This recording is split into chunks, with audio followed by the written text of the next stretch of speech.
গ্যাস্ট্রিকের প্রবলেম। ভাবছিলাম খাওয়ারটা করতে পারবো কিনা, একটু কষ্টে খাওয়ারটা করে দিয়েছি।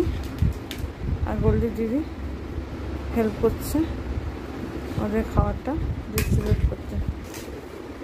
মানে প্রচণ্ডই শরীর খারাপ হবে, কিন্তু দিদি বললো আমি হেল্প করছি করে দিতে। আমাদের মুশকিল একটাই, আমাদের করার কেউ নেই।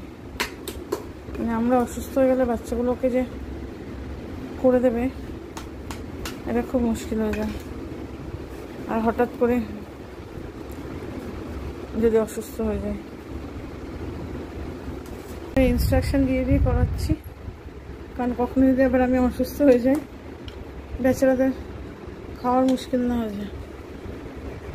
এর আগেও হয়েছি, কিন্তু কষ্ট করে উঠতে পেরেছি। এবার হচ্ছে